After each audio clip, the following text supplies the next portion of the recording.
Salut Marie, comblée de grâce, le Seigneur est avec vous.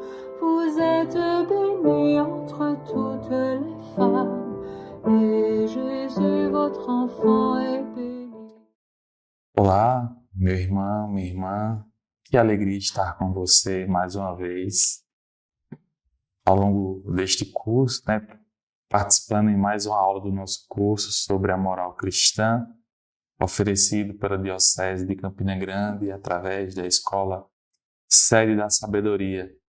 Como é bom ter você conosco nesta caminhada formativa, neste itinerário de discipulado que o Senhor nos oferece por meio da sua igreja, da igreja particular de Campina Grande. Muito bom ter você conosco.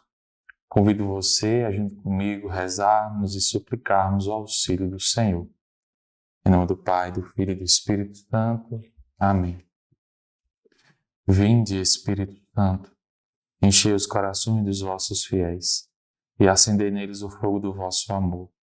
Enviai, Senhor, o vosso Espírito, e tudo será criado, e renovareis a face da terra. Oremos.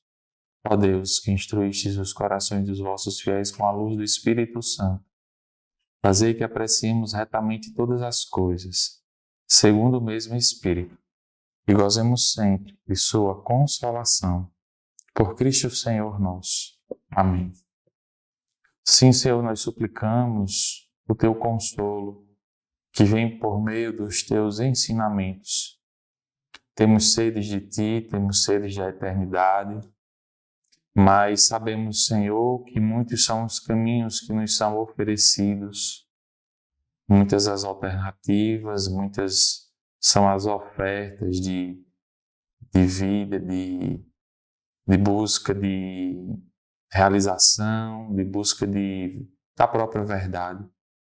Mas nós queremos, Senhor, como teus discípulos e como os teus filhos, queremos buscar a única verdade, aquela que nos vem por meio do teu Filho Jesus, e a qual é Ele mesmo, Ele que é o caminho, a verdade e a vida.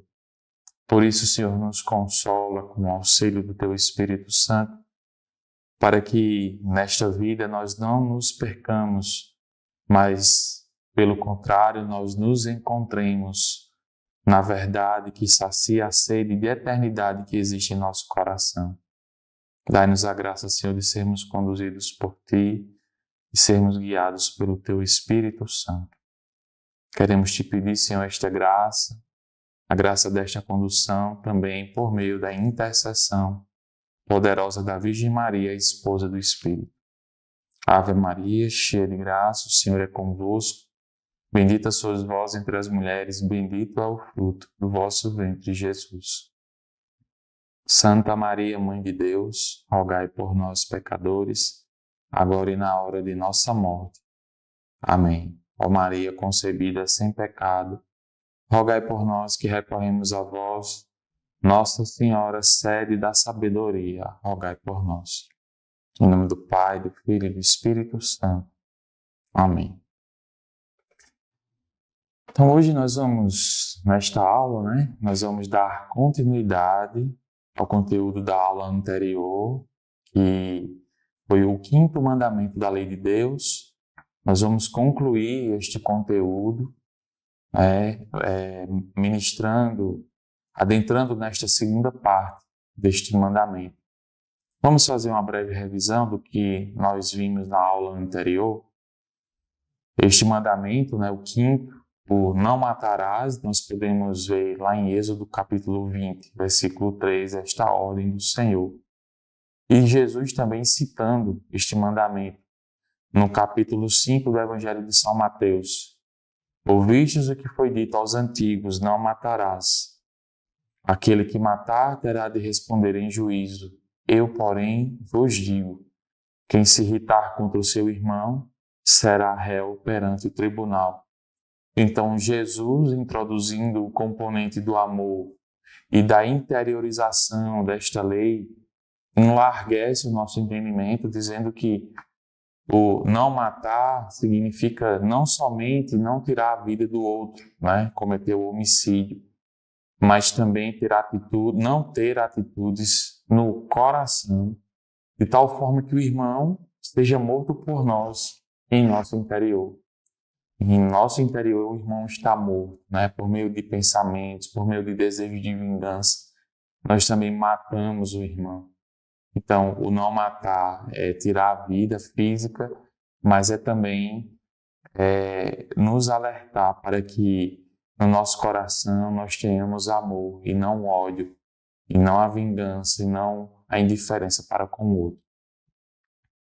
A igreja aborda o tema da legítima defesa, na qual ela ensina que é legítimo nós defendermos a vida, tanto a nossa vida como a vida daqueles que estão ao nosso redor, daqueles dos quais nós somos responsáveis, né? E se a única alternativa para que estas vidas sejam defendidas for até a morte daquele que ataca, é lícito nós utilizarmos este meio, porque a vida que deve ser defendida é também a nossa, né? A vida do outro, mas também a nossa. Então é legítimo defendermos a vida da qual só Deus pode dispor, né? Então nós devemos defender a nossa vida diante do ataque de outrem, com todos os meios possíveis, e se a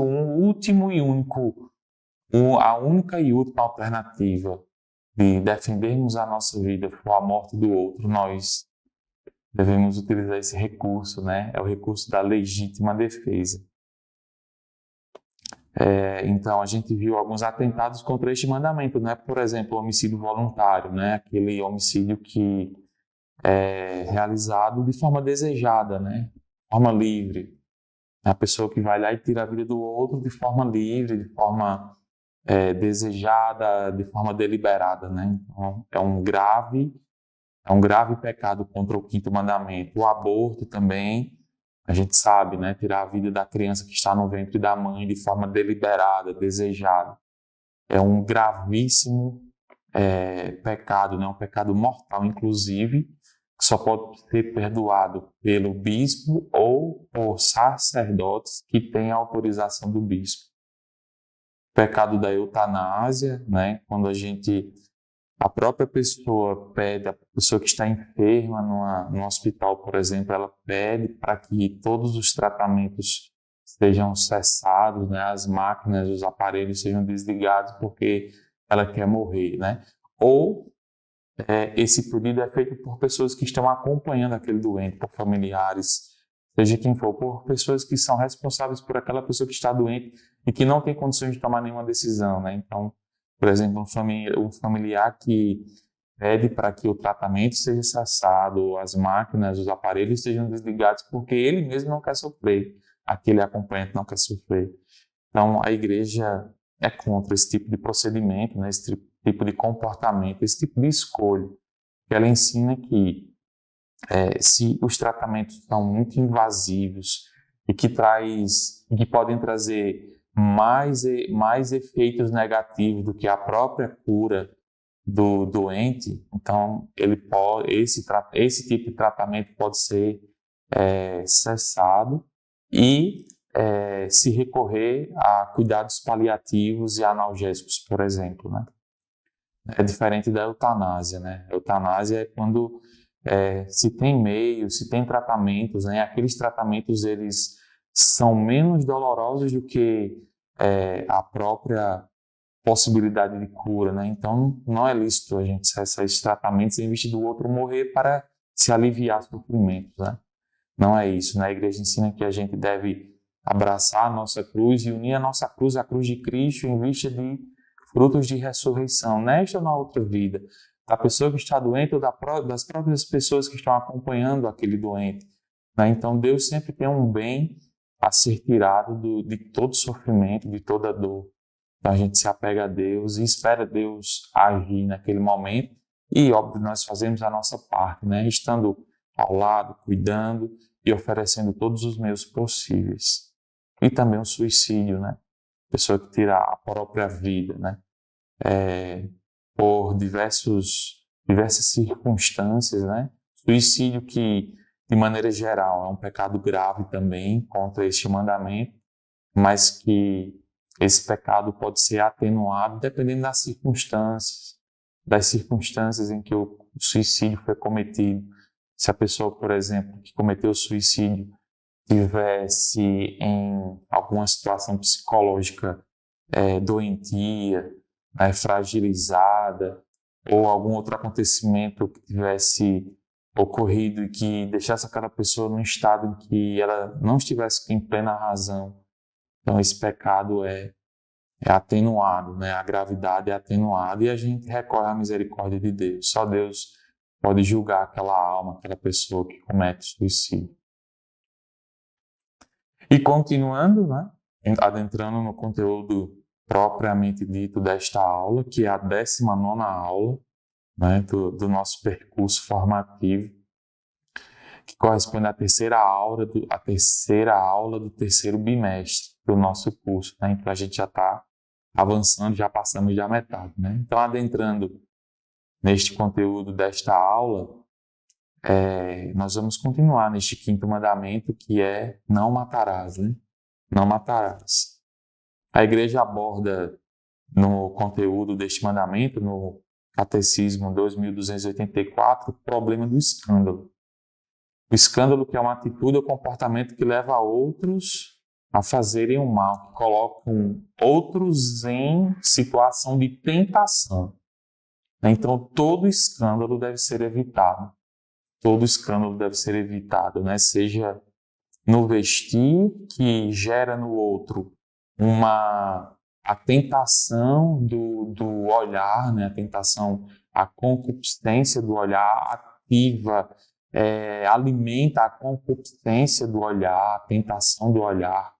Então, as nossas vestes, o nosso comportamento, nossos gestos, eles devem ser sóbrios, por exemplo, para que nós possamos brilhar o novo de Deus, brilhar a santidade de Deus por meio das nossas vestes, das nossas atitudes, e evitar assim o contrário, que é colocar o outro em situação de tentação.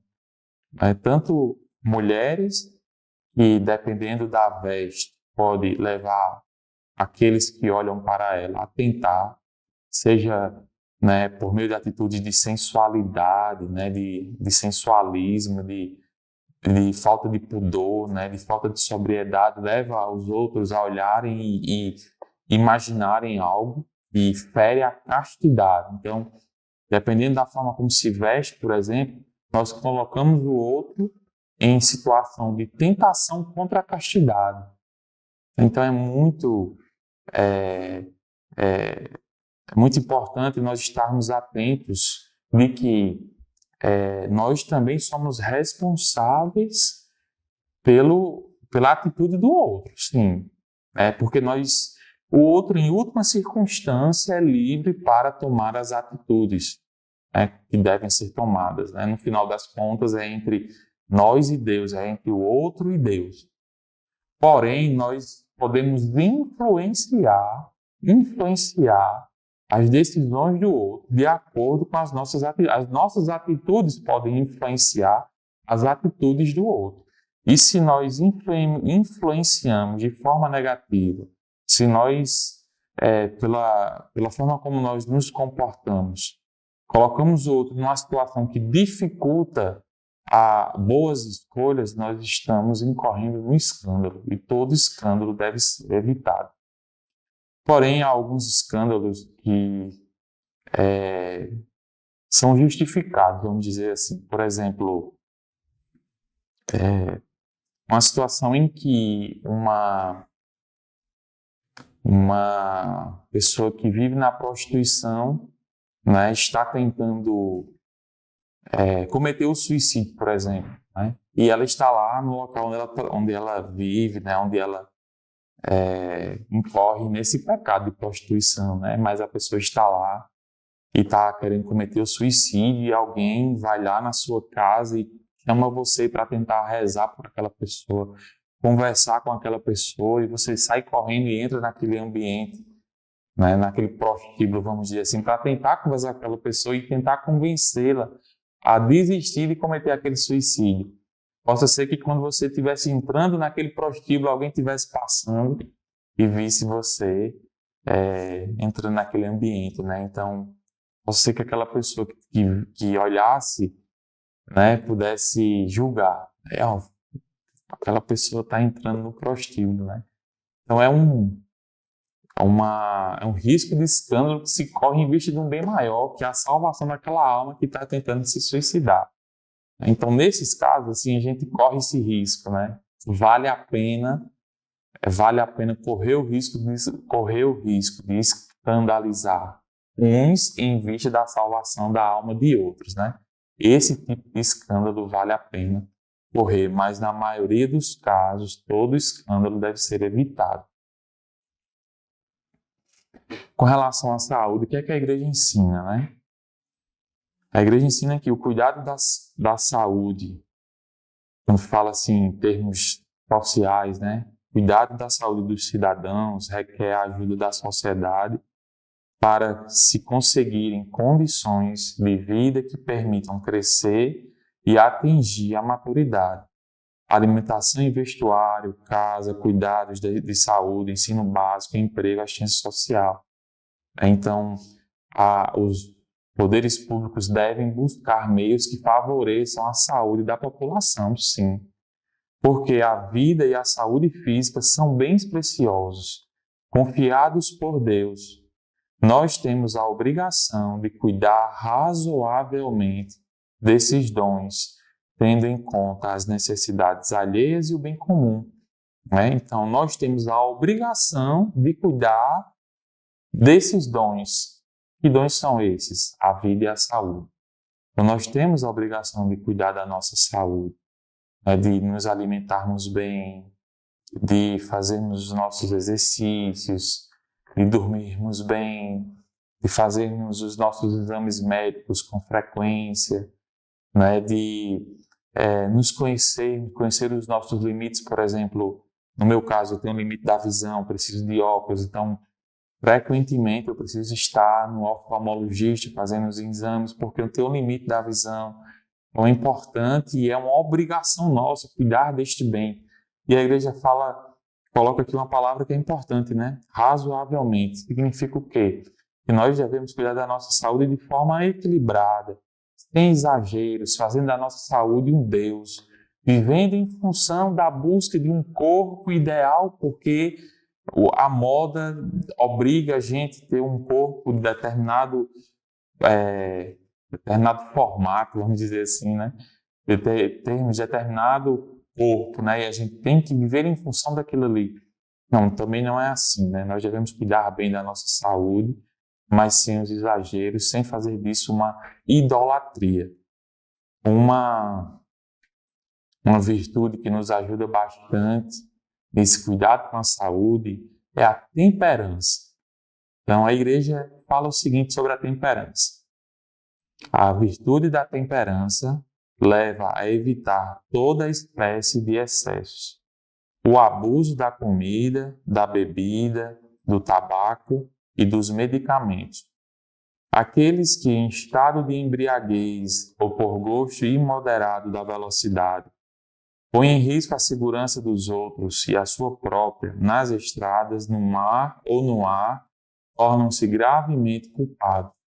Então, a virtude da temperança, a vivência da temperança, nos ajuda a evitar toda espécie de exageros na alimentação, na bebida, no tabaco, né, que é o cigarro e os seus derivados, né? Também nos ajuda a evitar a embriaguez, que prejudica a nossa saúde, mas também coloca em risco a saúde de outras pessoas, né? É bem claro isso para nós. A pessoa em estado de embriaguez que vai dirigir, por exemplo, coloca em risco a saúde daquelas pessoas que estão ali no trânsito, em outros veículos, ou até mesmo das pessoas que estão no mesmo automóvel, né?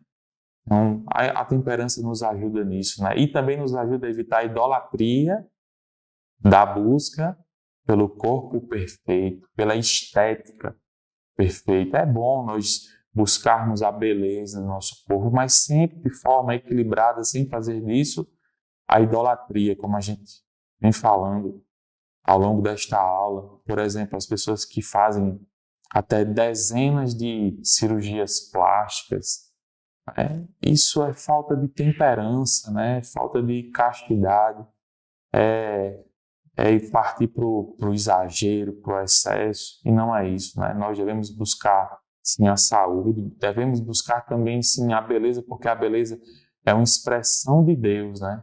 A beleza é uma expressão de Deus, até mesmo uma beleza para os outros, né? Sermos pessoas agradáveis para os outros e também até mesmo para Deus, né? Nós cuidarmos bem do nosso corpo, porque ele foi dado por Deus, né? Então nós não podemos ser relaxados, né? Ser negligentes também com o nosso corpo, mas também não podemos ir para o outro lado, né? Fazer do nosso corpo um Deus e que deve ser idolatrado. A igreja também trata, né, no conteúdo específico desse mandamento, né, o 5º mandamento, o respeito pela pessoa e a relação disso com a investigação científica.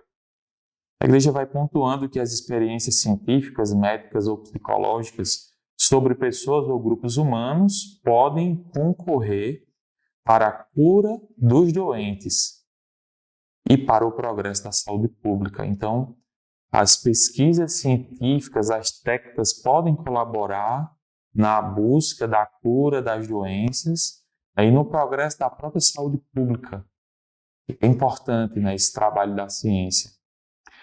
A igreja também pontua que a investigação científica de base, tanto como a aplicada, constituem uma expressão significativa do domínio do homem sobre a criação. A ciência e a técnica são recursos preciosos quando postos ao serviço do homem.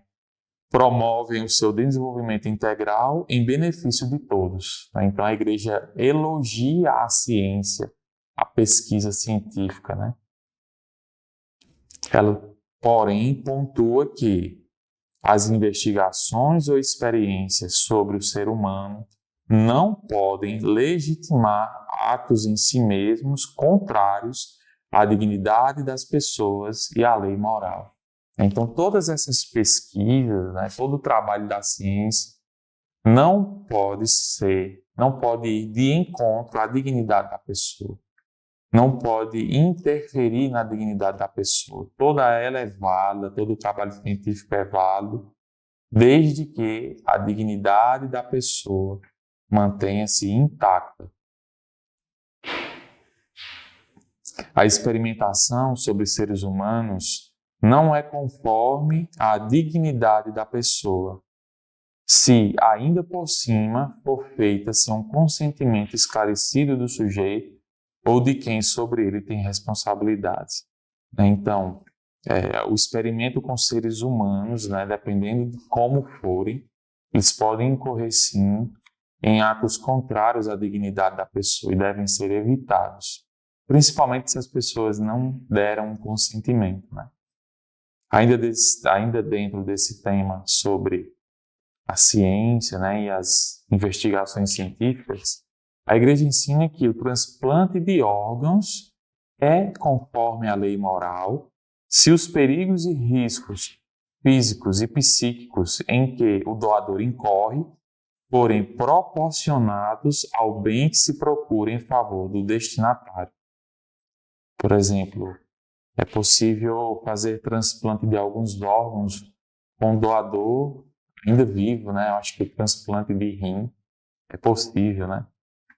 Se eu não estiver errado, é possível. Então, se a saúde do doador mantiver intacta e aquilo ali gerar um bem para a pessoa que vai receber aquele órgão, o transplante de órgãos é um ato bom, sim, é um ato lícito. Porém, há alguns órgãos que só podem ser doados após a morte do doador. Por exemplo, o coração, né? As córneas só podem ser doadas após a morte. Não é lícito que haja o transplante desses órgãos né? Ainda com o doador vivo, né? Tá bem óbvio, tá bem claro isso para nós. E também não é lícito a venda de órgãos, né? Existe um comércio de órgãos, sim. Inclusive, crianças são sequestradas para se extraírem órgãos delas, né, e serem transplantados em outras pessoas. Isso não é lícito. Mas o transplante de órgãos após a morte é sim lícito, e inclusive é até incentivado pela Igreja.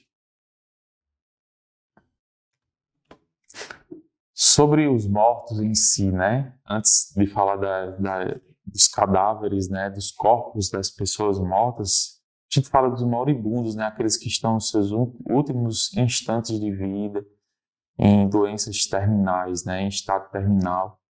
Então, a igreja ensina que aos moribundos deve-se dispensar toda a atenção e cuidado para os ajudar a viver os últimos momentos com dignidade e paz. A pessoa que está desenganada, por exemplo, né, pelos médicos, que está ali nos seus últimos instantes de vida, por conta de uma doença, até mesmo da velhice, ela é digna, né, de ser respeitada e de receber toda a atenção possível para que ela consiga viver com dignidade e paz esses últimos momentos de vida. Com relação aos corpos dos defuntos, também devem ser tratados com respeito e caridade, na fé e esperança na ressurreição.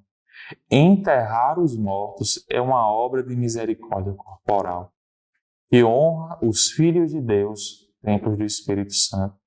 Então, o nosso corpo é sagrado, né? E o corpo dos defuntos continua sendo sagrado. Por isso, ele deve ser enterrado em honra aos filhos de Deus, são templos do Espírito, porque eles são sagrados, eles devem ser enterrados como uma forma de guardar aquele corpo, né? Na esperança da ressurreição da carne, da ressurreição dos mortos no fim dos tempos.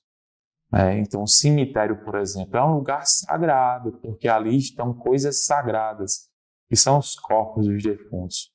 O cemitério é um lugar também que precisa de respeito e de honra. Sobre a autópsia, por exemplo, né? O que a igreja ensina? A autópsia dos cadáveres pode ser moralmente admitida por motivos de investigação legal ou pesquisa científica. Então, por vezes é necessário fazer-se autópsia para se coletar informações daquele cadáver em vista de se elucidar um crime que foi cometido, por exemplo. Nesse caso, é lícito, a autópsia é lícita. E também para pesquisa científica. Então, a família permitindo que aquele corpo se faça autópsia com aquele corpo para se extrair alguns órgãos em vista de pesquisa científica. A igreja também ensina que esse ato é lícito. Sobre a cremação dos corpos, a igreja permite a cremação, a não ser que esta ponha em causa a fé na ressurreição dos corpos. Ou seja, se a família daquela pessoa, por exemplo, acredita na ressurreição da carne, acredita na ressurreição dos corpos no fim dos tempos, é possível, é permitido se faça a cremação daquele corpo, né, daquele familiar. Mas se a intenção não for essa, né, se não houver esta fé, não é lícito que faça a cremação. A igreja também pontua sobre o tema da paz, no parágrafo 2305. A paz terrena é imagem e fruto da paz de Cristo, o príncipe da paz, messiânico.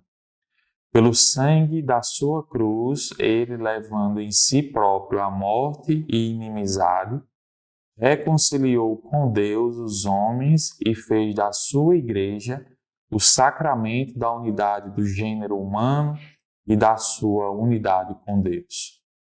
Então, a paz temporária, a paz deste mundo, a paz terrena, ela é a imagem de uma paz ainda mais profunda, que é a paz de Cristo.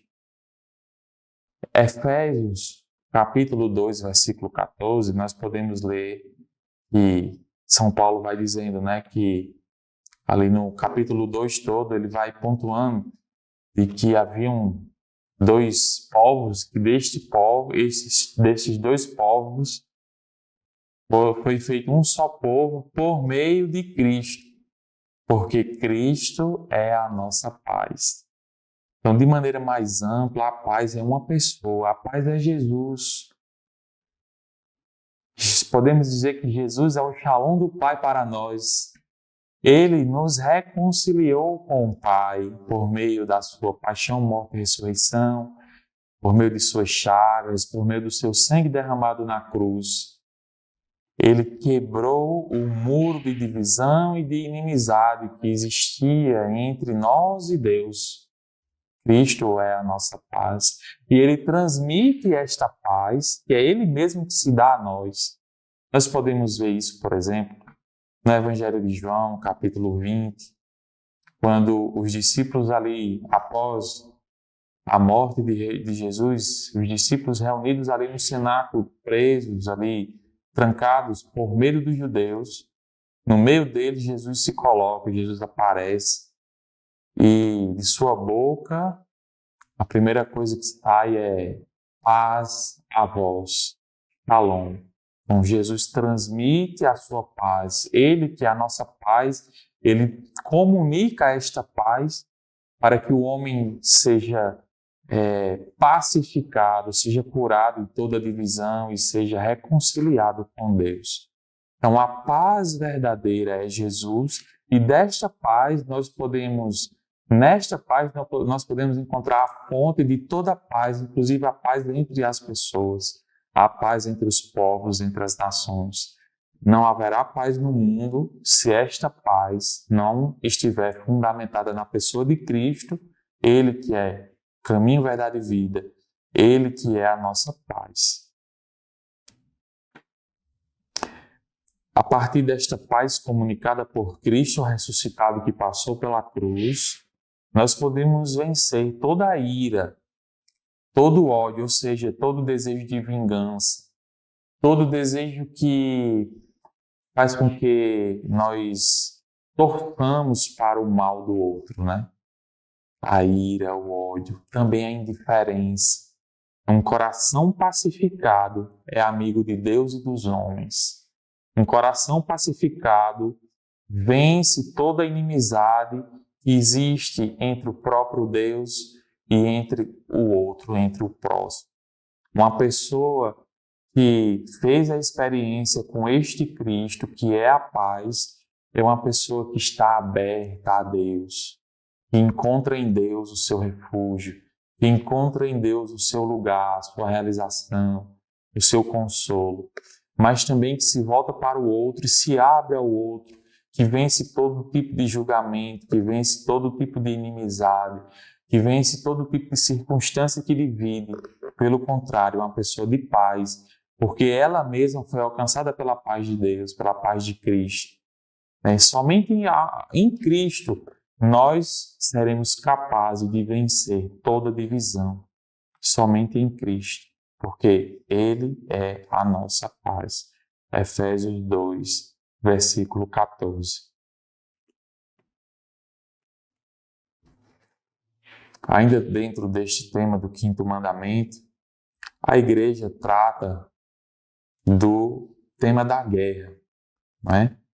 Então ela vai dizendo o seguinte, a partir do versículo 2307, a partir do parágrafo 2307.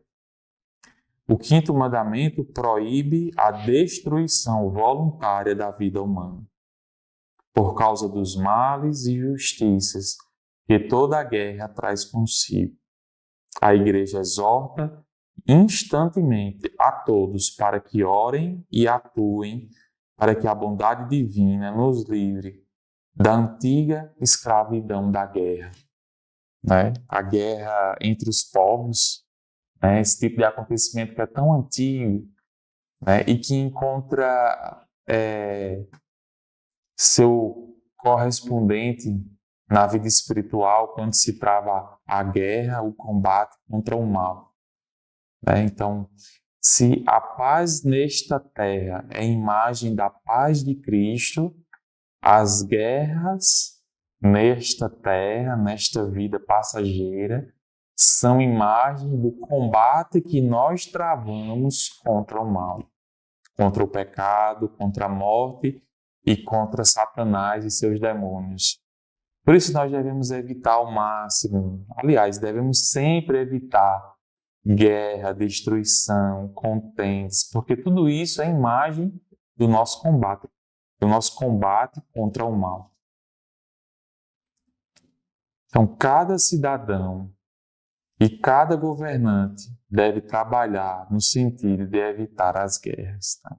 Cada pessoa, cada um de nós deve evitar a guerra, a briga, a divisão, a contenda. Pelo contrário, devemos buscar o diálogo maduro, o diálogo que se abre, através do qual nós nos abrimos a ouvirmos o outro e a buscarmos uma solução, buscarmos um acordo, buscarmos vencer aquilo que separa e em busca daquilo que nos une. Também os governantes, que estão à frente das sociedades, estão à frente das cidades, estados, países, nações e povos, também devem evitar ao máximo as divisões, as contendas, as brigas, os conflitos. Devem buscar, sim, o diálogo constante. Porém, nós sabemos que nem sempre isso é possível, E a igreja vai dizer isso. No entanto, enquanto subsistir o perigo de guerra e não houver uma autoridade internacional competente, dotada dos convenientes meios, não se pode negar aos governos, uma vez esgotados todos os recursos de negociações pacíficas, o direito da legítima defesa. Então, do mesmo jeito que nós não podemos atacarmos uns aos outros, eu não posso ir para cima do outro e ofendê-lo, atacá-lo. Também as nações não podem atacar deliberadamente umas às outras. Porém, da mesma forma que cada um de nós temos o direito à legítima defesa, as nações também têm o direito à legítima defesa, desde que todas as possibilidades do diálogo pacífico, todas as possibilidades que poderiam evitar o conflito, todas estas possibilidades foram esgotadas. Os governos, as nações têm o direito e o dever de se proteger. Isso quer dizer que se um país deliberadamente invade o outro, aquele país que está sendo atacado tem o direito e o dever de se defender. Então, por exemplo, ultimamente a guerra entre a Rússia e a Ucrânia. Como a Rússia invadiu a Ucrânia tem o direito de se defender e o governo da Ucrânia tem, mais do que o direito, tem a obrigação, porque ele precisa defender o seu povo, a sua nação, a sua pátria, aqueles que compõem a nação da qual aquele governante é responsável, pela qual aquele governante é responsável. É porque o povo precisa ser protegido. É dever defender aquele povo, daquela nação que está sendo a invasora, que está sendo aquela que ataca. Devem ser ponderadas, porém, com rigor, as estritas condições de uma legítima defesa pela força das armas. A gravidade de uma tal decisão submete a condições rigorosas e de legitimidade moral.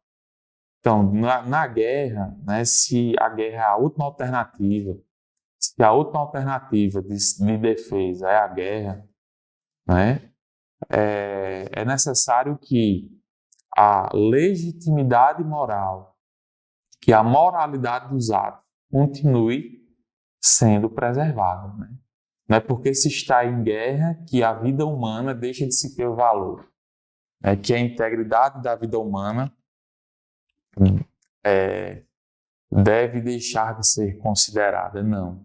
É para que seja uma guerra justa, né? A própria igreja coloca esse termo, né? De uma guerra justa, é necessário que alguns pontos sejam observados, né? Para que aquela legítima defesa pelas armas seja autêntica, seja lícita.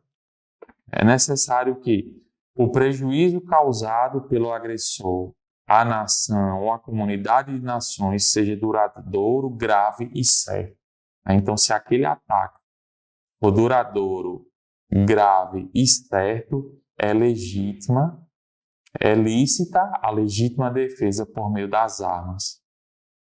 É necessário também que todos os outros meios de lhe pôr fim se tenham revelado impraticáveis ou ineficazes. Se todas as possibilidades foram tentadas e mesmo assim aquela nação que ataca não desistiu do ataque e a última alternativa for a legítima defesa pelas armas, então é necessário que se recorra a este recurso.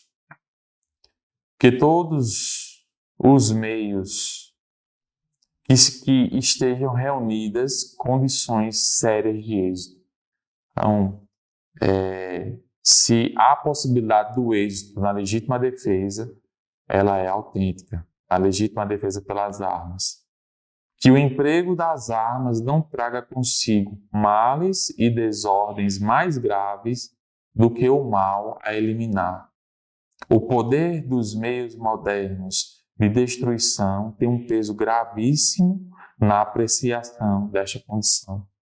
Então, tomando ainda como exemplo a guerra entre Rússia e Ucrânia, se a Ucrânia deseja se defender com uma bomba atômica que vai destruir o mundo, por exemplo, o que vai destruir a Europa inteira, então, esse meio não é lícito, porque o mal que vai ter consequência dessa bomba atômica é maior do que o mal que está sendo infligido pela Rússia, né? Se a defesa é contra a Rússia, porque a Europa toda vai ser castigada, né? Então o mal é muito maior do que o mal da defesa, seria muito maior do que o mal do ataque. Então não é lícito esse tipo de recurso, né, de uma bomba atômica que destruiria a Europa toda, por exemplo. A apreciação dessas condições de legitimidade moral pertence ao juízo prudencial daqueles que têm o encargo do bem comum. Os próprios governos, né, a Liga das Nações, né, aquelas associações de nações das quais aqueles países envolvidos fazem parte. Então, tudo isso deve ser ponderado, deve ser discernido, né? Os males que estão envolvidos devem ser analisados, né? Se o mal da defesa, do contra-ataque, por exemplo, seria maior do que o mal do ataque, né? Tudo isso deve ser ponderado, né? Em vista de uma guerra justa, vamos dizer assim.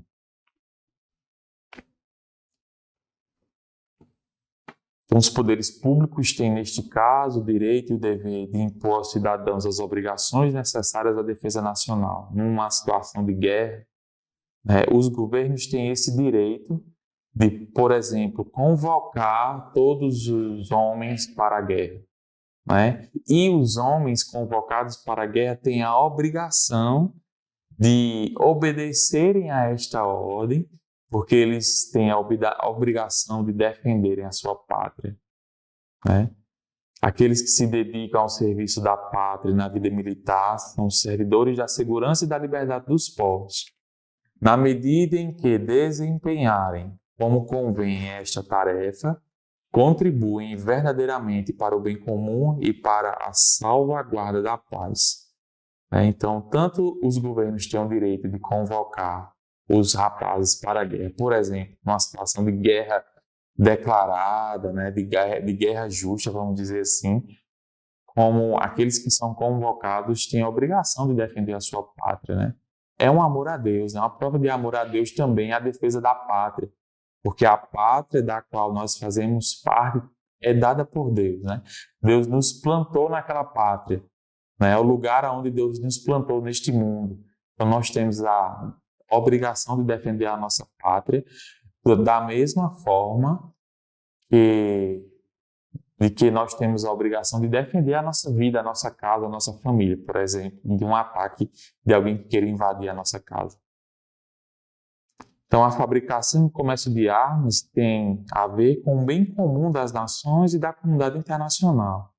Daí que as autoridades públicas tenham o direito e o dever de regulamentar essa fabricação e o comércio das armas, né? Então, se um país deseja fabricar armas para estar preparado, né, para uma possível guerra, e a fabricação e o comércio dessas armas é todo regulamentado, né? Não é todo mundo que pode ter uma arma de todo jeito, né? Assim, sem preparação, sem necessidade real. Então, é lícito, né? Essa fabricação de armas em vista da defesa da pátria somente. Mas se um país deseja fabricar armas em vista de atacar outros países deliberadamente, isso não é lícito. Mas se for em vista de se defender, por exemplo, países que têm frotas de navios, né, conjuntos de aviões de guerra, por exemplo, né, países que têm exércitos, em vista de defesa da pátria, isso é lícito. No nosso país, por exemplo, nós temos isso, né? Isso é uma tradição, né, de se ter exércitos, de se ter aviões, né, de se ter navios, em vista da defesa, e não em vista do ataque. Graças a Deus, o nosso país não tem histórico de ataques deliberados a outros países, né?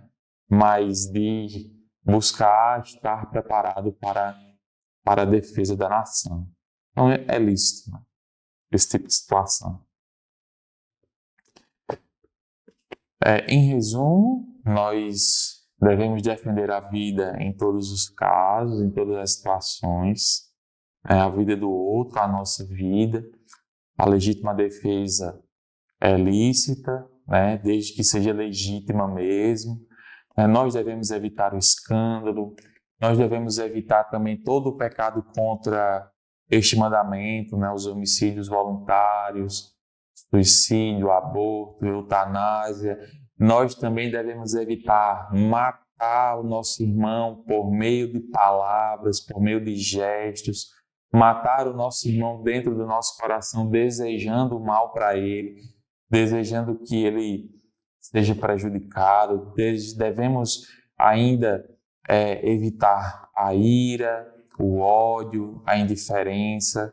Devemos buscar a paz entre nós, entre os povos, entre as nações, entre as pessoas, que deve ser fruto da nossa relação com Cristo, que é a nossa paz. Ele é a nossa paz de fato. Devemos evitar todo tipo de conflito que gere guerras, né? As guerras localizadas, né? Esses conflitos localizados, né? Desde o conflito dentro da família, com o vizinho, mas também as nações devem evitar conflitos, buscar o diálogo, buscar a conversa, buscar o bem dos povos. Mas, se o último caso for a guerra, né, em vista da defesa da nação, em vista da defesa da pátria, que essa guerra seja justa, seja sempre buscando o bem e, de fato, a legítima defesa. Amém? Então, nós concluímos o conteúdo do 5º mandamento, não matarás. Que Deus nos dê a graça de sermos pessoas de paz, pessoas enraizadas no Cristo, nosso caminho, nossa verdade, nossa vida, nossa paz. Deus te abençoe. Vamos rezar, vamos pedir a Deus a graça de vivermos este mandamento e de buscarmos a vida, né? A vida que é Deus, que vem de Deus, e o bem da vida de todos, a começar da nossa vida e da vida daqueles que estão mais próximos de nós. Queremos te pedir, Senhor, esta graça de vivermos este mandamento por amor a Ti, por meio da intercessão da Virgem Maria. A vossa proteção recorremos, Santa Mãe de Deus. Não desprezeis as nossas súplicas nem nossas necessidades, mas livrai-nos sempre de todos os perigos. Ó Virgem gloriosa e bendita. Amém. Nossa Senhora, Rainha da Paz, dai-nos a paz. Em nome do Pai, do Filho e do Espírito Santo. Amém. Espero você na próxima aula. Deus te abençoe. Sainte Marie, Mère de Dieu, priez pour nous, pauvres pécheurs,